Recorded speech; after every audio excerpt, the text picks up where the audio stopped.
Hey, deserving listeners, this is Chapter 5 in our deep dive on neo-Nazis. This is the Psychology in Seattle podcast. I am your host, Dr. Kirk Honda. I am a therapist and a professor. And my name is Humberto Castañeda, and I hunt for rocks in tall, tall grass. So I thought we would start off today's chapter with, let's ground ourselves in the definition of Nazism as the experts see us, but kind of in our own words. Okay.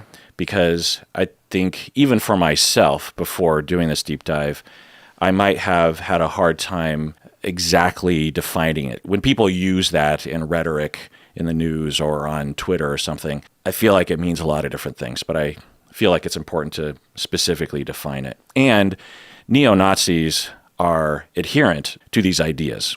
You know, we might think of them as just general racists or xenophobic, but true neo-Nazis and a lot of the neighboring groups will absolutely hold to these ideas, which is bizarre, really, when you think about it. So in reading a lot of the literature on Nazism and neo-Nazism, I came up with the following 3 categories of elements and characteristics of Nazism and neo-Nazism. And those 3 elements are white supremacy, racial cleansing, and authoritarianism. So let's talk about white supremacy first. So, Berto, what do the Nazis and neo-Nazis hold, believe, adhere to regarding white supremacy?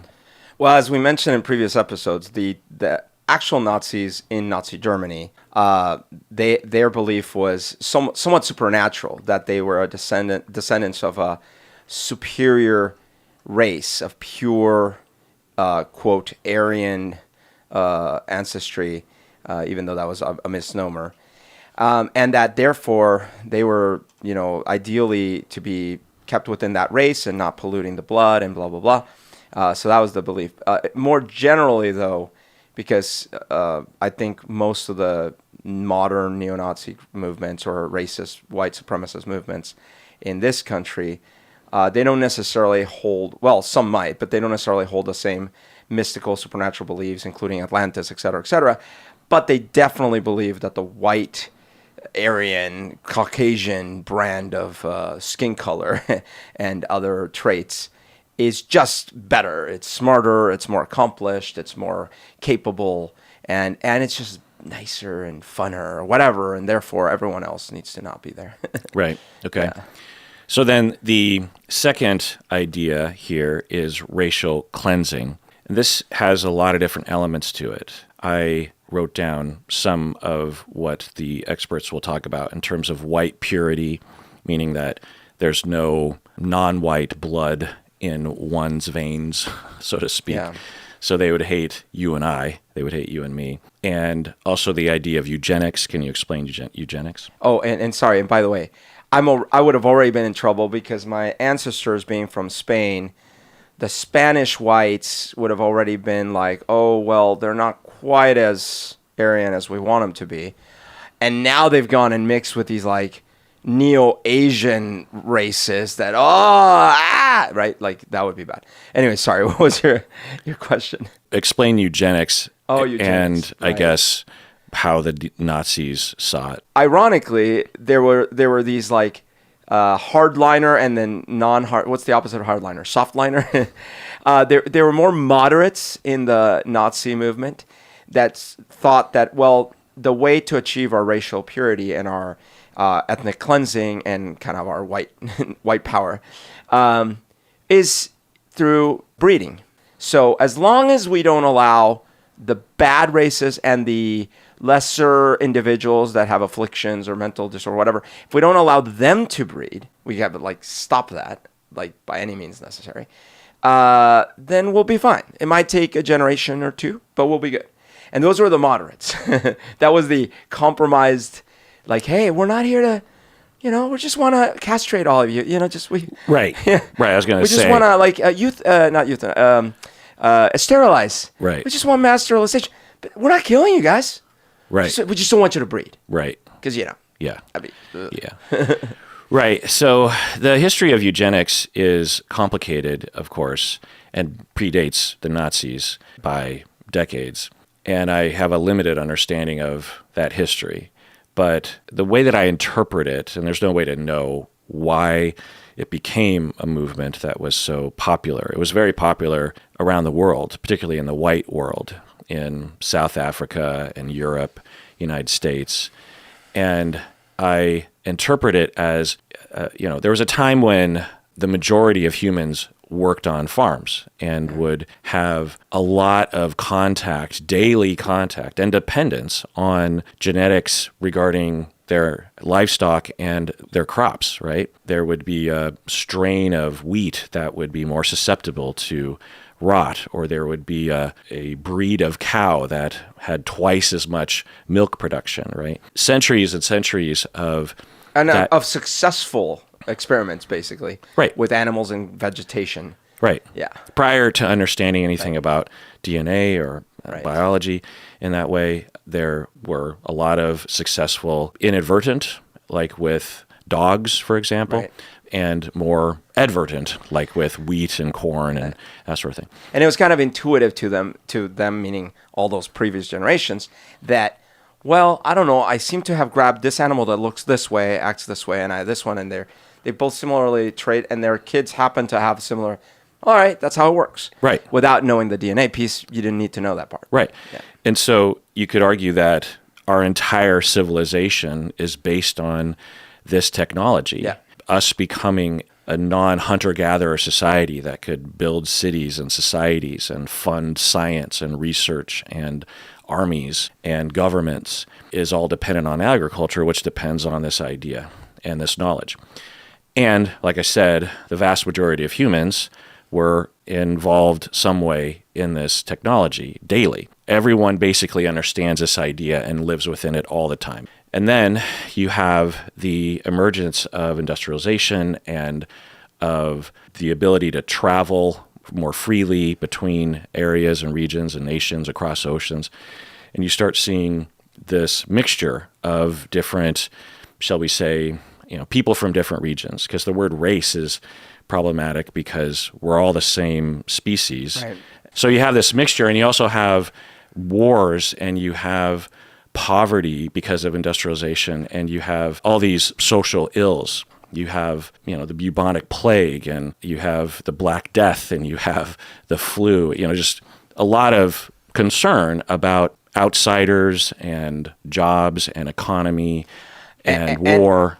And in addition, so we were saying something in one of the previous episodes about how we were kind of debating whether in the future folks would all look the same or whether there would still be differences based on geographic location. And you made some good points that maybe the geographic location wouldn't matter so much because of science.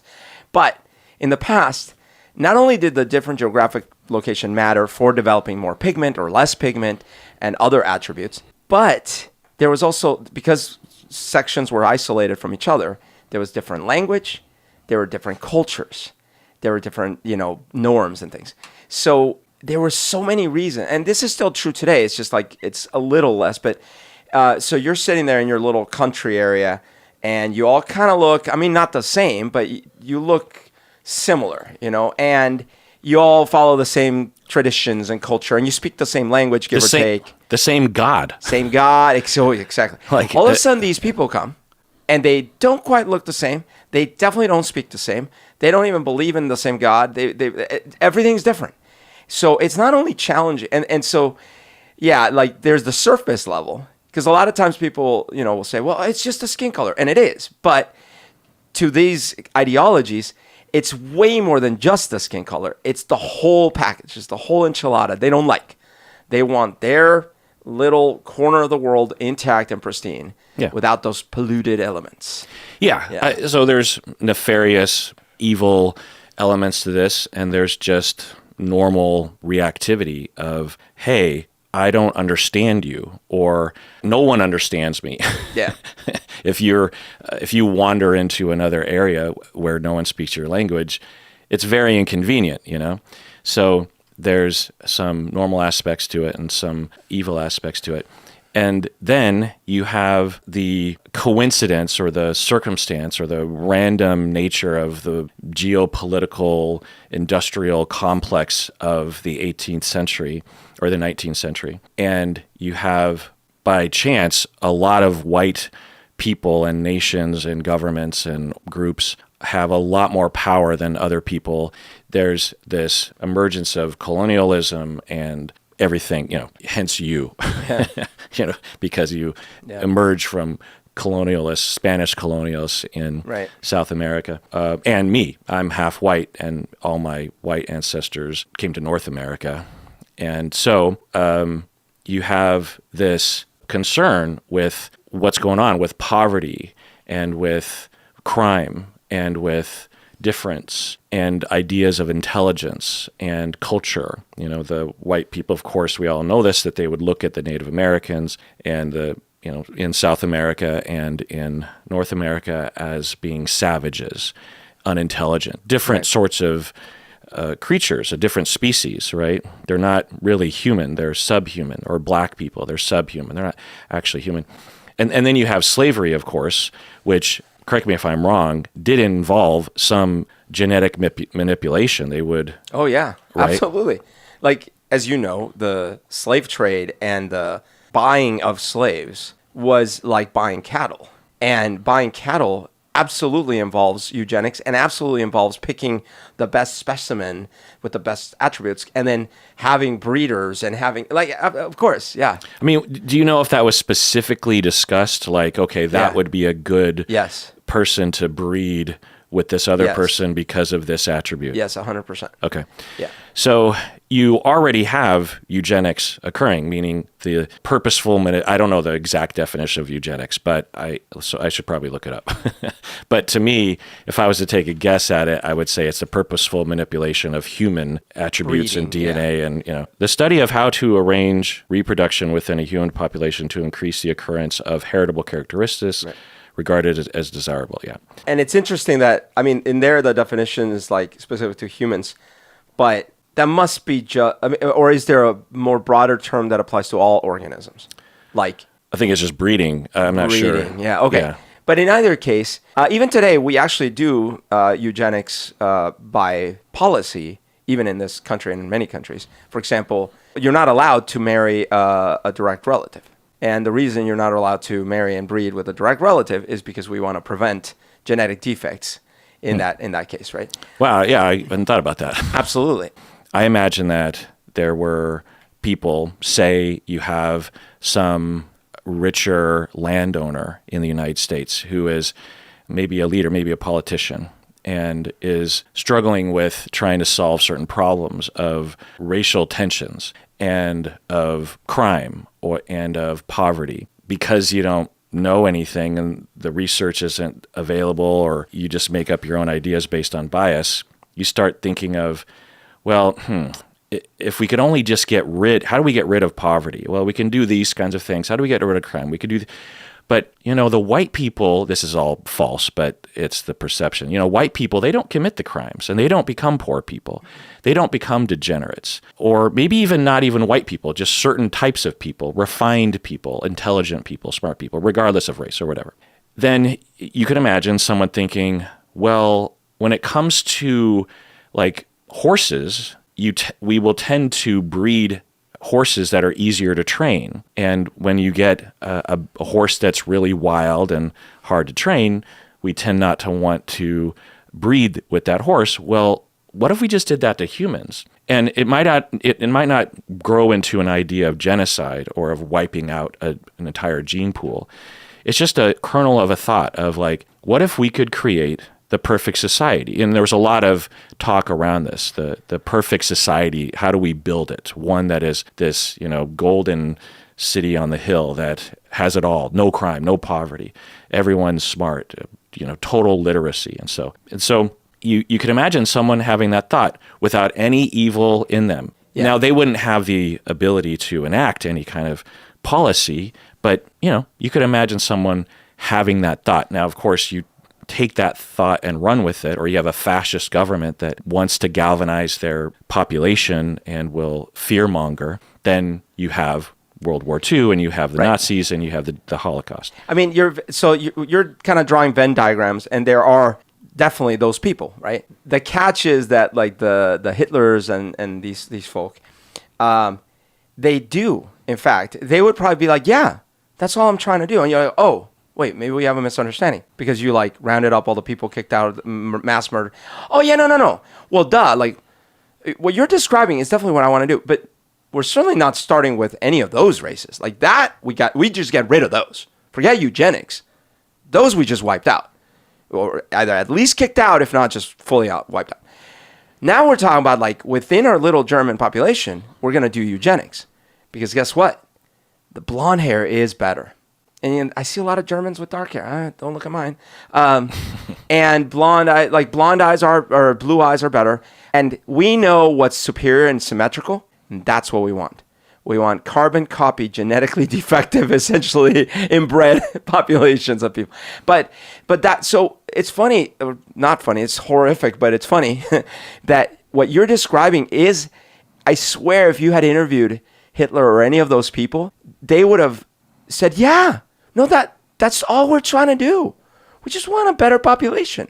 Right. It's just asterisk, and we already got rid of all these people viciously. Right. So you match up that perhaps just non-malevolent idea of genetics and a misunderstanding of how behavior is related to genetics or to race, because it's all based on this notion that, or at least for many, that black people are inherently stupid, black people are inherently criminal, black people are inherently debauched and promiscuous or something. And so you match up these two ideas, racism and all the ideas that uphold that, and then you have this idea of genetics or of breeding, and you get eugenics throughout the country. And again, it's not just Nazis. We think of this as being a German thing. It was not a German thing. It was a very, you're going to get into in the history of the United States. But anyway, so with Nazis in particular, they wanted racial cleansing in general, and they believed in white purity. They were utilizing the ideas of eugenics specifically to wipe out the people that they thought were subhuman or bad for the gene pool, specifically Jews, the Romani people, or what the slur word is gypsy, I believe, right? You have disabled people, LGBTQ people, Polish people, Slavic people, and black people. It wasn't just Jews. It was a lot of different groups. There were just a lot more. I think there were two factors. One, they were a lot more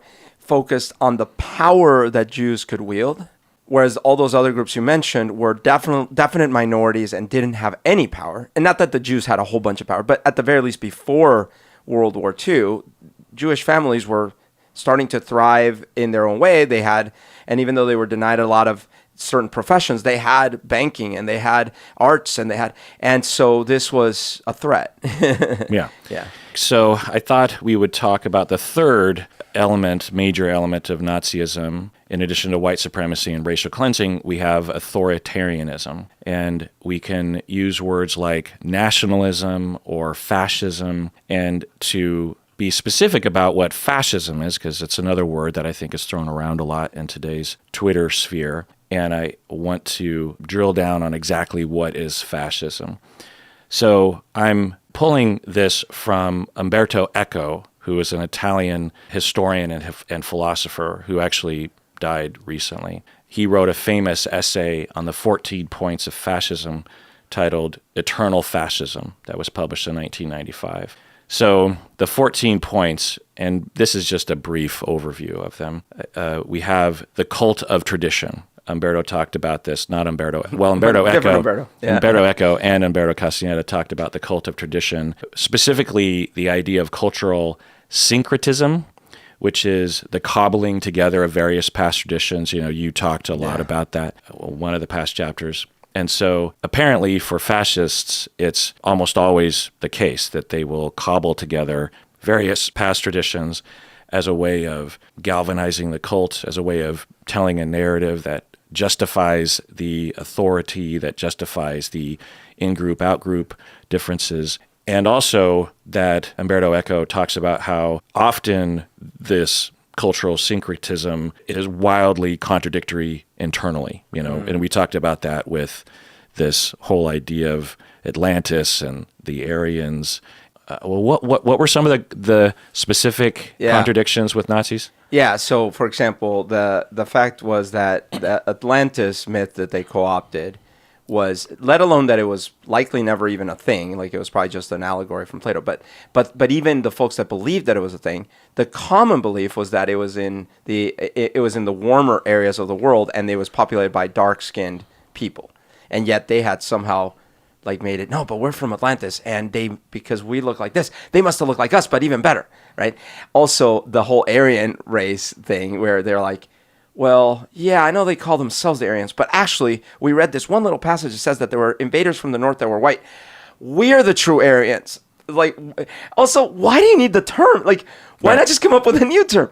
Caucasian, same thing. Like Caucasus Mountains. Like, or just make up a new right. word. Like, Yeah. it's just like, what? Just come on.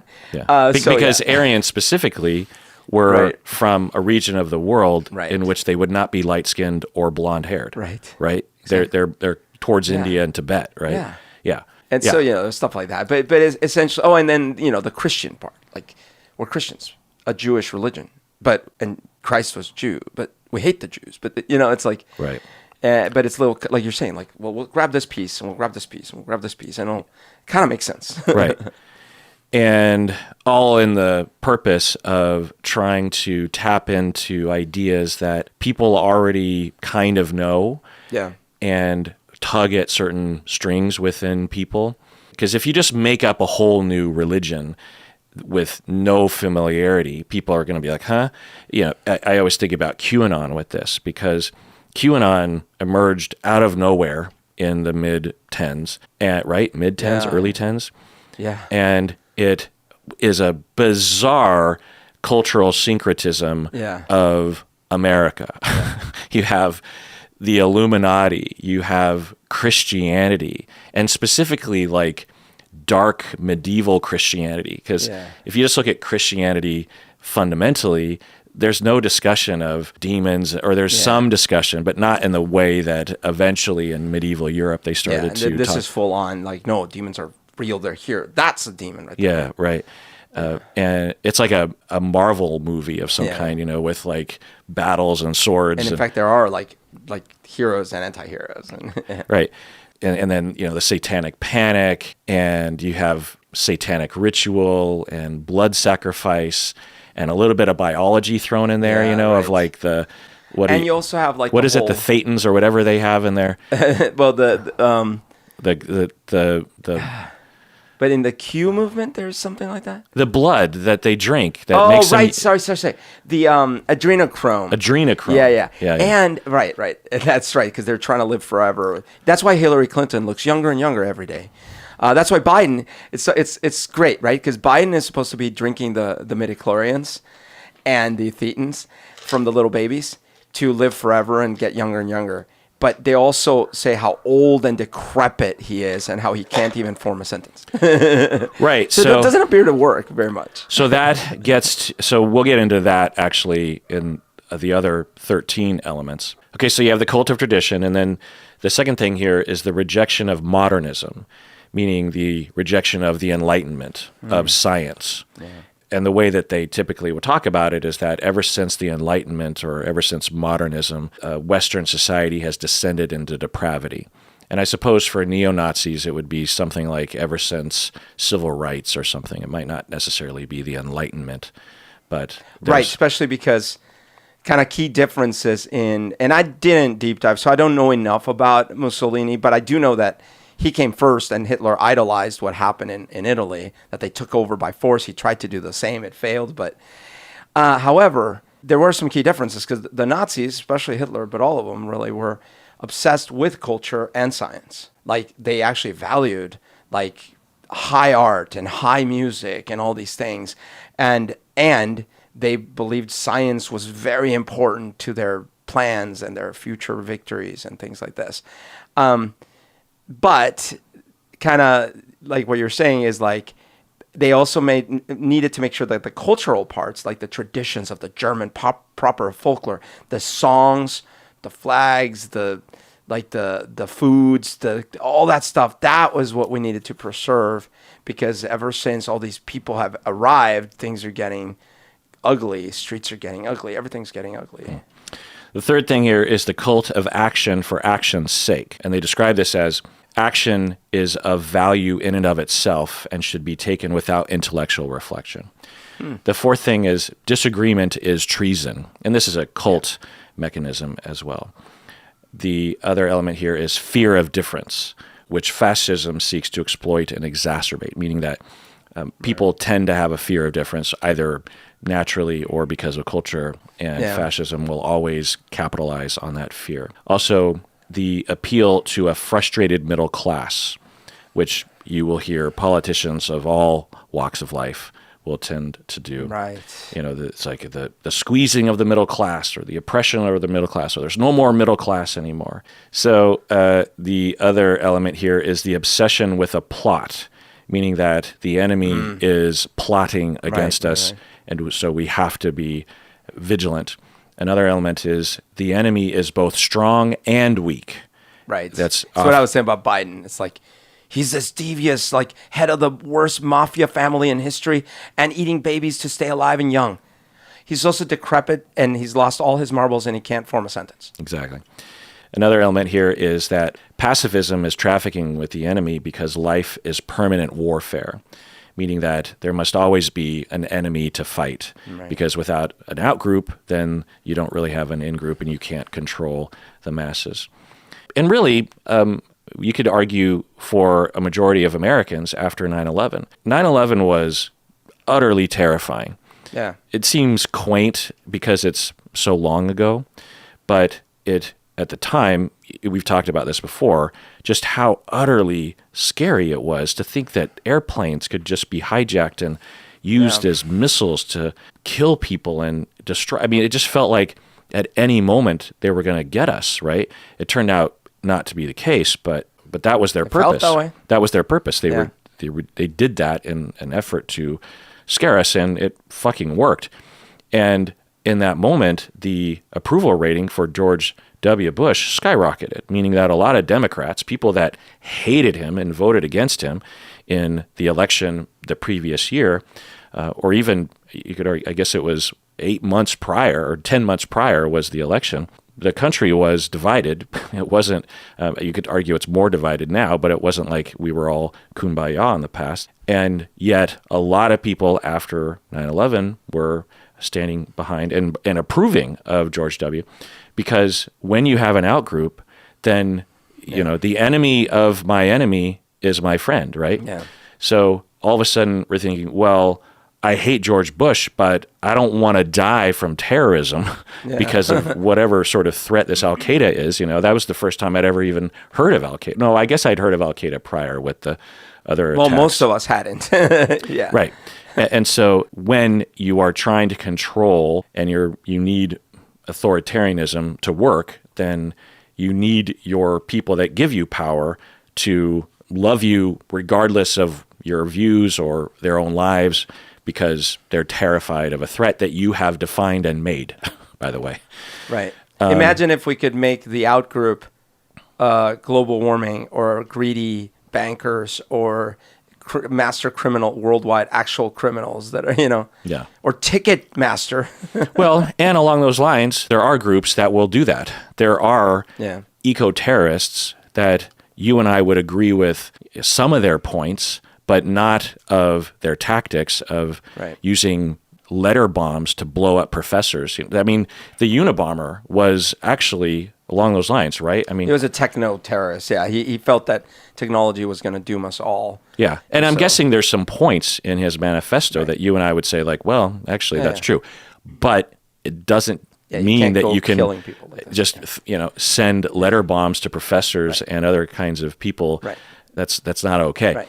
Now, Unabomber was a cult of one, but there are actual groups and cults that use the global warming as a But like, what if instead of going and killing people, we're like, let's get rid of this. Let's regulate. Let's pass laws. Let's make sure these companies are held liable. Let's make sure we don't overconsume. Don't stop chopping those trees there. Those are the out. Well, I think the argument is that with fascism, it's not easy to actually have the greater good accomplished. Yeah. That you're saying, wouldn't it be nice if we created a fascist? Well, not so much just the idea that an in-group, out-group, because it is a fact humans seem to work well as a team when they feel like they're in competition with other teams. Yeah. But like in sports, you don't go around murdering the other teams. Well, I guess it would depend on. You see what I'm saying? Like with the environment, it would depend on how we define how we define the outgroup, and you could argue that the way that our group defines the outgroup might not actually be helpful. The way that might be helpful is to define the outgroup all of us. That if we just said it's a human tendency to use resources and not take into account the consequences down the line, especially if they are slow to develop. The climate change, it's relatively slow. It's not like you drive your car and someone punches you in the face. You drive your car and it emits this, in terms of the overall percentage of greenhouse gases, it emits this minuscule, almost non-existent level of greenhouse gases, but every car trip, every plane trip, all of the people.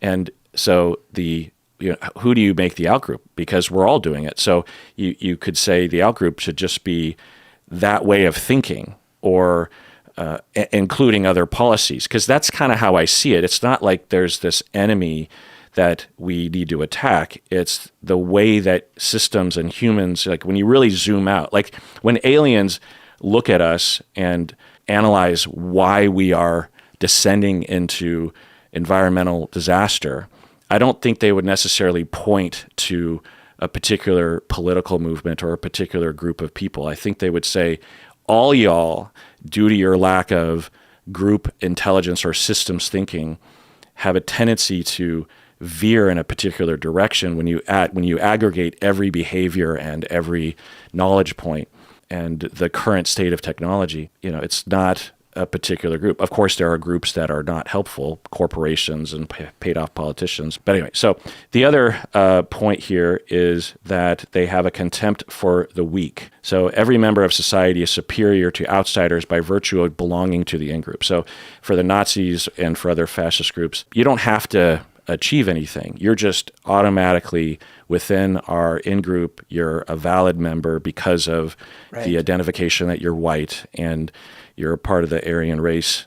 You're not one of those dirty white Spanish people or those dirty white Slavs or those dirty white Polish people. So as long as you can demonstrate that you have the heritage of a German, then you are automatically part of the in-group and everyone else is weak. Another element is that everybody is educated to become a hero, meaning that it will elevate martyrs. Umberto Eco talks about the cult of death, about how the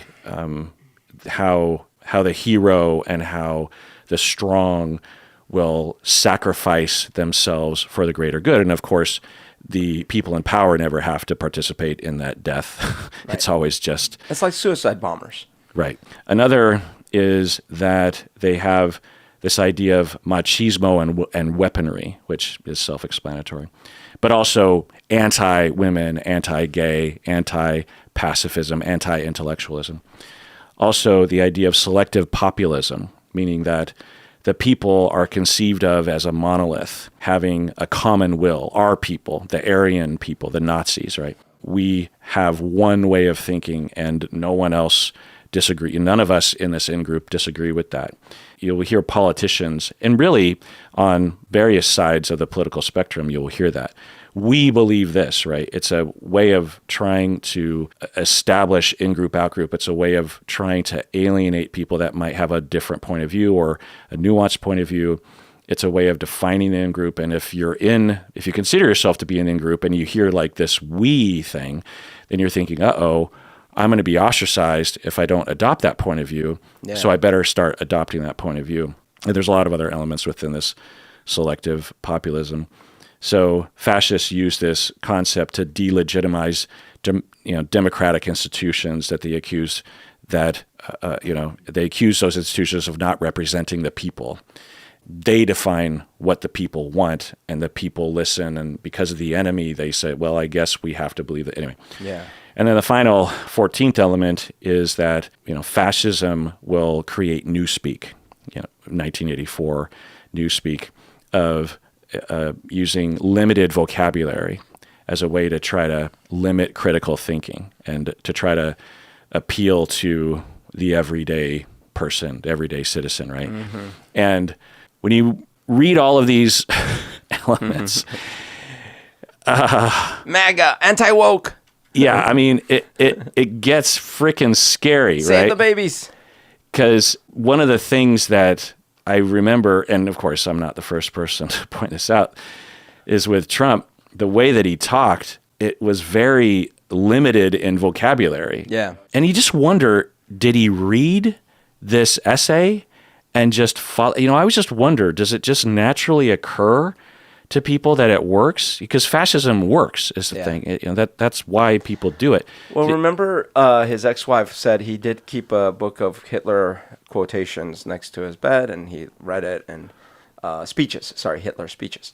I don't know. So certainly, I don't know to what extent. I don't actually believe that Trump is into mysticism or into any sort of like actual doctrine, but if he's been anything in his life that was successful, is his ability to like con people into giving him money, or or following him or whatever, or thinking that he's a good person or whatever.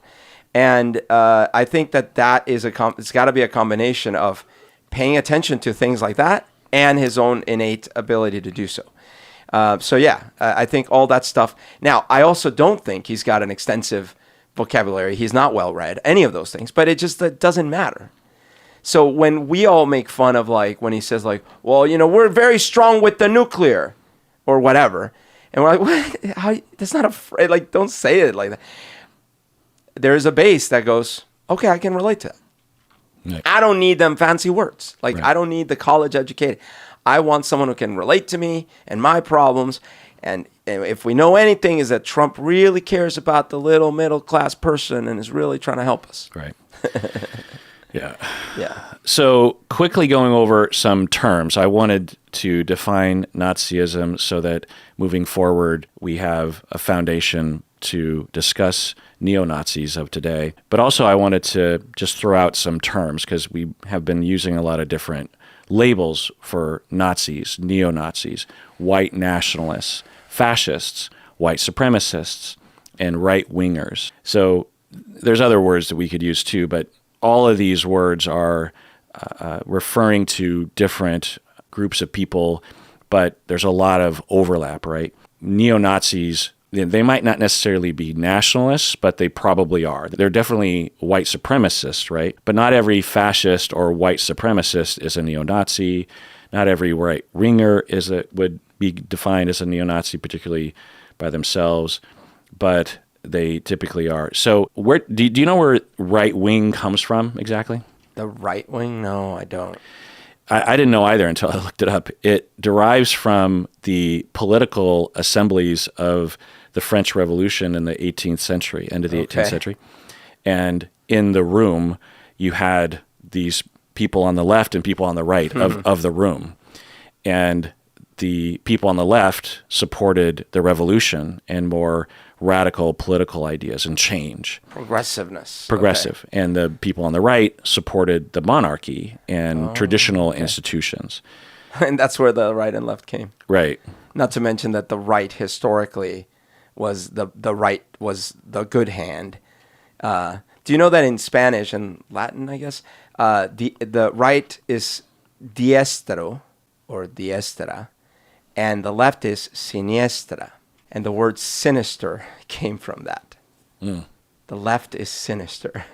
Yeah, there was this idea that people who were left-handed dominant were of the devil, and they would actually try to break those children of their left-handedness by forcing them to, use their right hand and stuff. Ironically, some of the greatest minds in history happen to be left-handed. Yeah. So briefly, just running through the different groups that we've been referring to as well, just kind of give you the lay of the land in terms of the groups of today that we are considering within the camp of neo-Nazis are related. And there's really hundreds around the world. And that was one thing that I hadn't known was how many groups. They're really fond of banding together and naming themselves. There's just like tons of these. it's like a little clique or a club or a I had little clubs when I was a kid. Right. When I was in 4th grade, me and my friends had a little in-group with little secrets. I had secret notebooks. Yeah. Then when I got into computers, we had little secret floppies that we had little secret programs on. And Yeah, in high school, we had a group called the Ninja Assassination Unit, and it's just like that. And you could argue that in high school, my group of guys were, a pseudo gang, Yeah. and people saw us that way. Actually, I could go down a whole rabbit hole, but anyway, so there's thousands of these various groups around the world, and it's not just the United States. The neo-Nazism thing, that was another alarming thing that I came upon, was that I knew that there were neo-Nazi movements in Europe, kind of, but I hear much more about the American groups. But apparently this is a problem all over the white world, Europe, Australia, South Africa, South America. Yeah. There's a growing upswell of these white nationalist, neo-Nazi, fascist, militant, right-wing movements. So the big ones, though, that I put a list together. Of course, you have the KKK still in existence. You have the skinheads, who were, punk kids in the 70s, I believe, that are also militant and right-wing and often Nazis.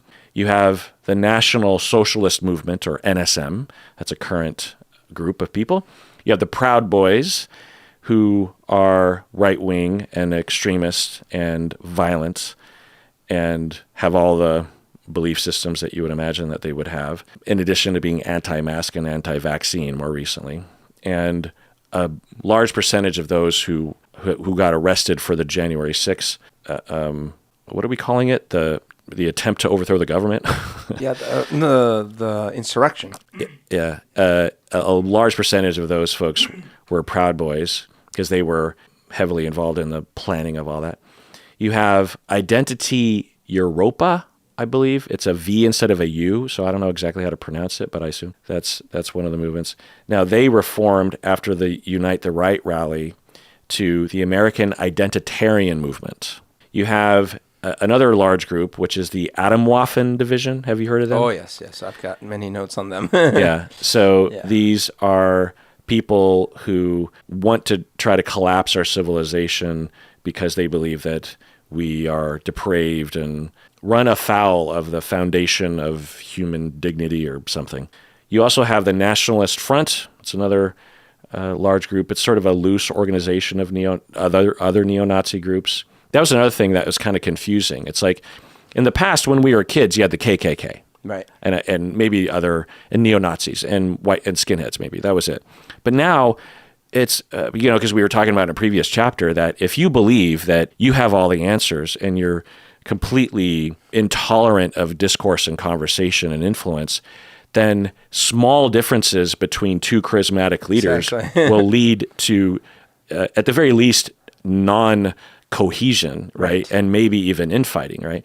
So you have all of these tiny little groups that will begrudgingly band together. And thank God, because I think that actually plays into their weakness. Yeah, I think if they actually were able to galvanize, and in that clip that we saw in a previous chapter, that guy at the Unite the Right rally was talking about how he's waiting for that charismatic leader. They're waiting for an Adolf Hitler.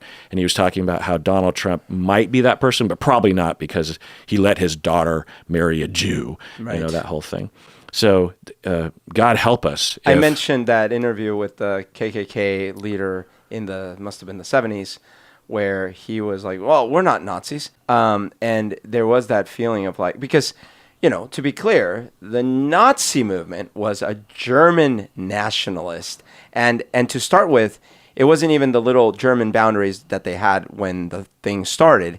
It was, in their mind, the larger German population, which absolutely included Austria and a couple other pieces. It also included the reclaimed territories from France, and it included a whole bunch of stuff, all that. But that's not the United States of America, right? So there were certainly a lot of movements early on, including the KKK, who was like, well, I'm not a Nazi. I just want, what's here. And like I was saying, I don't want to kill all of them. Just, they keep to their own, we keep their own. And let's close the borders because we don't want more of them things. But now it's gotten quite it's so many years since. Now it's like, well, no, I think Hitler was onto something. And there's even folks like variants that admire Germany literally and like, no, I actually think Germany should have taken over or whatever. And I think, but as you're saying, luckily, part of the curse of being a very large nation is you'll have all these movements spring up. But part of the blessing is that there's a lot of variability.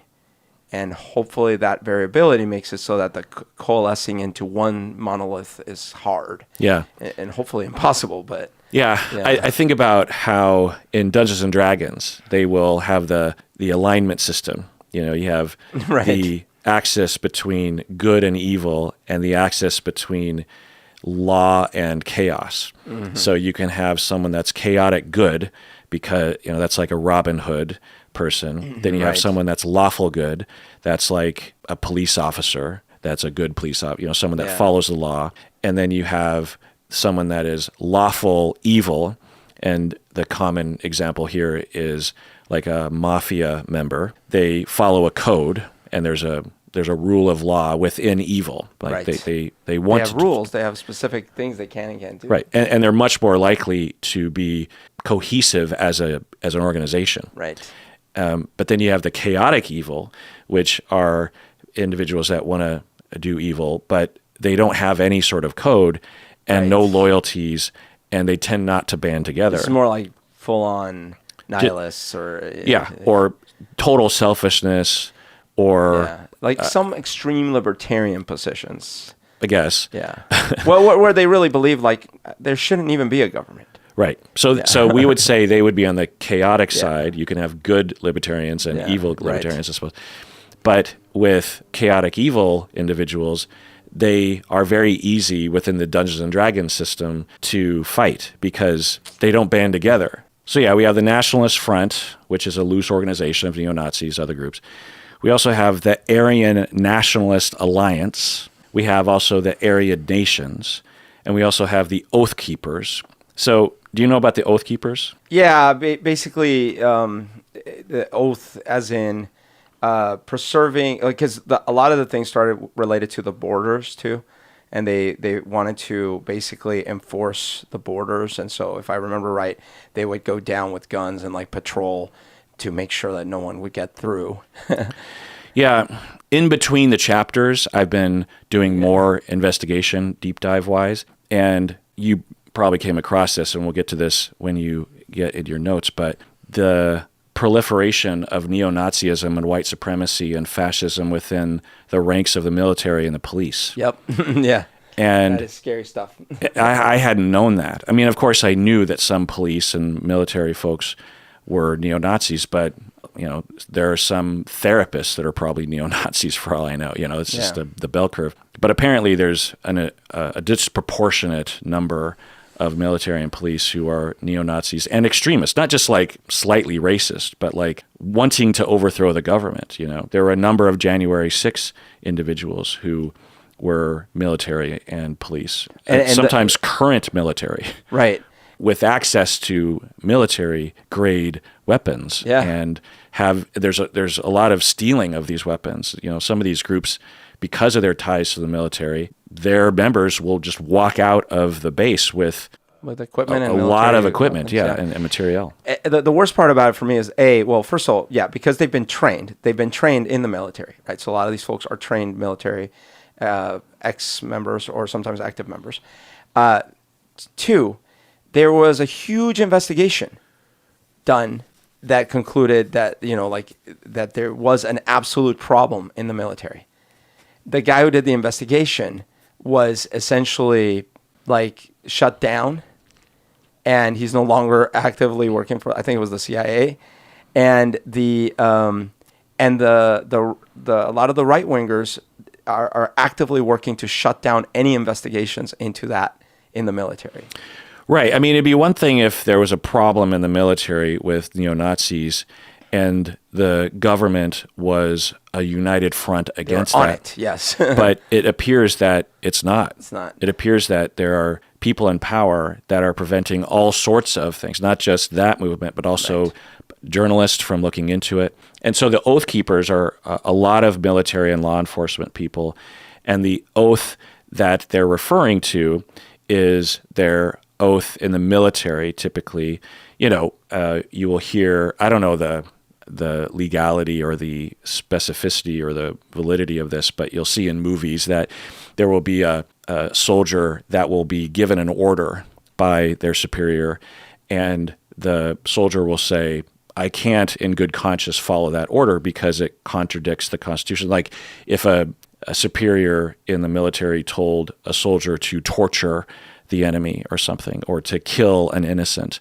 you would have soldiers that would say, look, I'm in the military to follow orders. That's for sure. Unless you give me an order that contradicts the Constitution or the American way or whatever. And so these oath keepers are saying that society is giving them this order, or the government will step in and say, we're going to take away your guns. That's another one of their big concerns. Or the government is telling you to get a vaccine, or to tell your employees to get a vaccine or something. And they are saying unconstitutional according to them. And so we keep our oath. So even though we're a hierarchy, we're pro-hierarchy, yep. If you give me an order that is against the Constitution, then I'm not going to follow it. So that's their whole kind of shtick. Yeah, and ironically, they not necessarily them, but sometimes they will cite the Nuremberg trials. Ironically, you see, Nazi soldiers went along with the bad orders, and that was not okay. That was found to be not okay by the International Court. You know about this, right?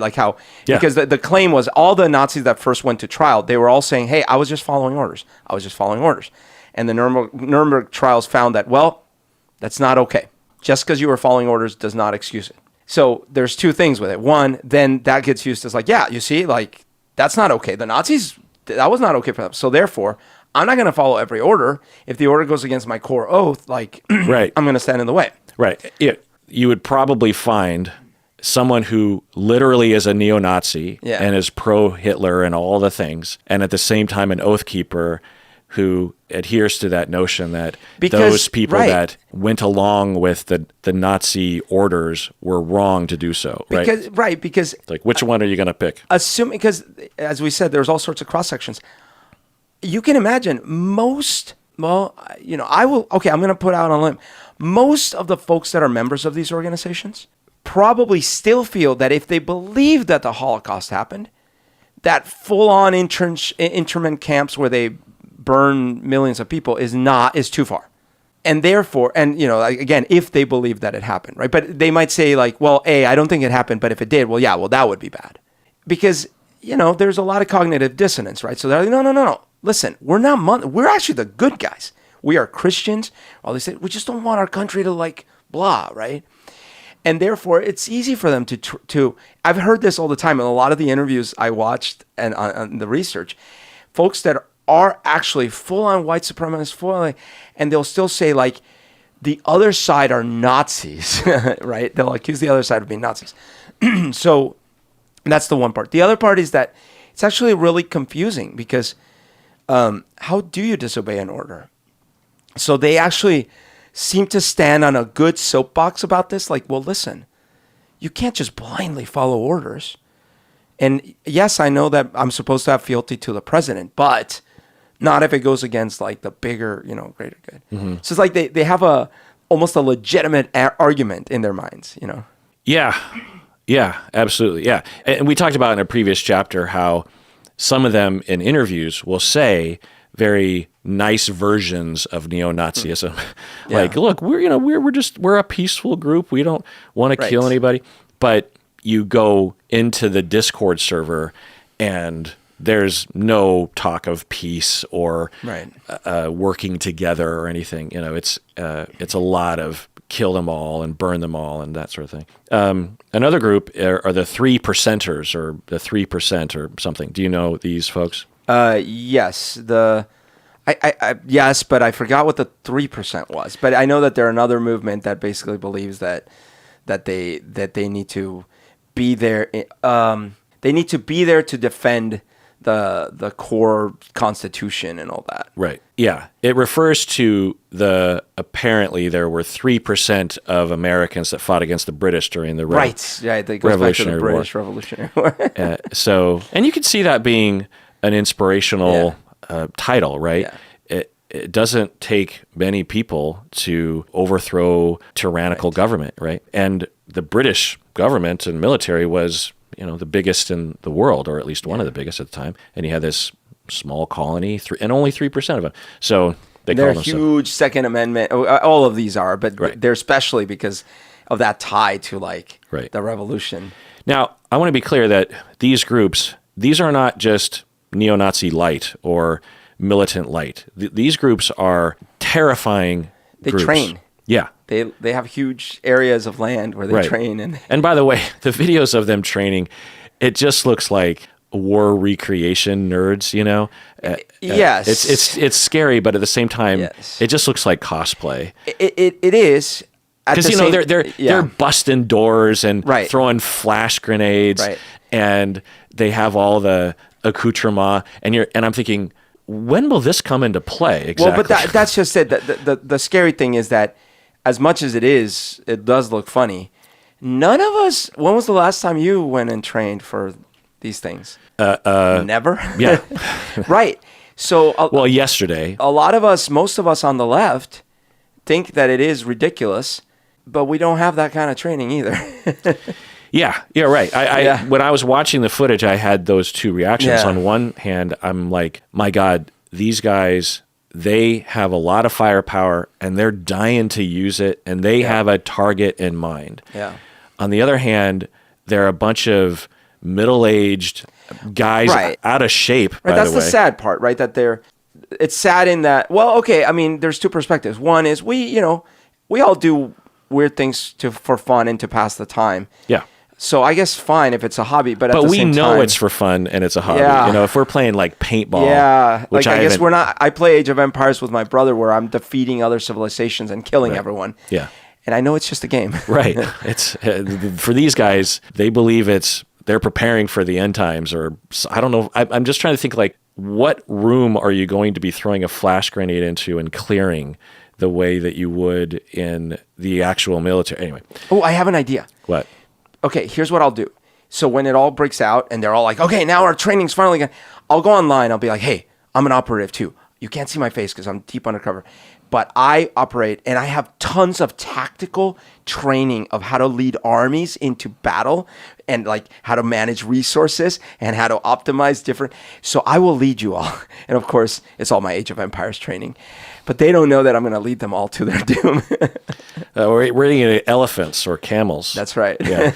No, I have an idea, which is that we have to form our own paramilitary group, but it'll be within our belief system. Dungeons and Dragons. Well, right. I guess there are LARPers, but I'm trying to think more general, like pro-environment. Right. We're pro-science. We are pro-liberty. So we got to use science to our advantage. We're pro-diversity. Right. And so maybe we would have a group that each specialist, right? You would have like the scientist and the environmentalist. I guess it would be like a 90s cartoon. Yeah. A group of, like, what was that show? The Captain Planet sort of kids. And we'll fail because we'll be arguing about the proper terminology and how to not offend each other. That'll be what we fight against. Yeah. The monster of pedantic, what's the word for it? Sophistry. Political correctness run amok, sort of thing. Yeah. PC monster. Yeah. Berto, let's take a break. What do you say? Let's do it.